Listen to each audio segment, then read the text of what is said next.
सुबह सुबह गांव में अगर किसी खेत के पास ज्यादा लोग खड़े दिख जाएं, तो समझ जाइए या तो फसल बहुत अच्छी हुई है या फिर कोई नई मशीन आई है। और फिर वहीं खेत के किनारे धीरे धीरे पूरी चौपाल लग जाती है। कोई मिट्टी हाथ में लेकर उसकी सेहत यानी सॉइल हेल्थ की बात करता है, कोई नमो ड्रोन दीदी के आने की चर्चा करता है, तो कोई मुस्कुरा कर कहता है खेती बदल रही है भाई। लेकिन एक वक्त था जब किसान की बातें नई तकनीक से कम मौसम और नुकसान से ज्यादा शुरू होती थी।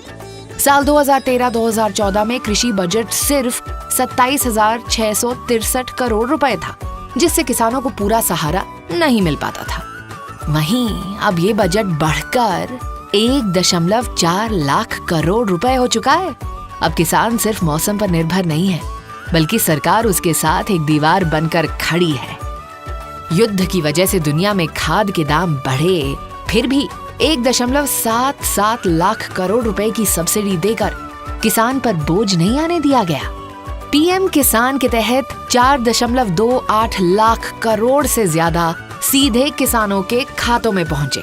करीब 8 करोड़ किसान क्रेडिट कार्ड्स छोटे किसानों का सहारा बने। पीएम फसल बीमा योजना के तहत हर साल किसानों को सुरक्षा कवच मिल रहा है। अब किसान सिर्फ मौसम नहीं देखता, मोबाइल पर मार्केट प्राइस भी देखता है। ई-नैम प्लेटफॉर्म से करीब 2 करोड़ से ज्यादा किसान देश भर की मंडियों से जुड़े हैं। अब तकनीक ही किसान का नया हल है। करीब 26 crore soil health cards lab को खेत तक ले आए हैं।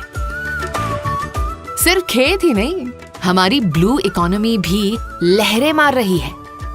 मछली उत्पादन अब दोगुना होकर 197 लाख टन के पार पहुंच गया है।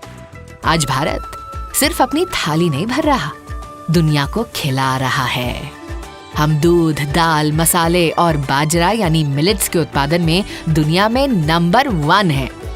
भारत के खेतों से निकला सामान आज $51 बिलियन से अधिक के कृषि निर्यात के रूप में वैश्विक बाजारों की शोभा बढ़ा रहा है। अब शाम को खेत से लौटते वक्त किसान के चेहरे पर सिर्फ थकान नहीं होती, एक सुकून भी होता है कि उसकी मेहनत अब एक विकसित भारत की नींव रख रही है। अब किसान सिर्फ अन्नदाता नहीं, भारत की समृद्धि का ग्लोबल ब्रांड एम्बेसडर है।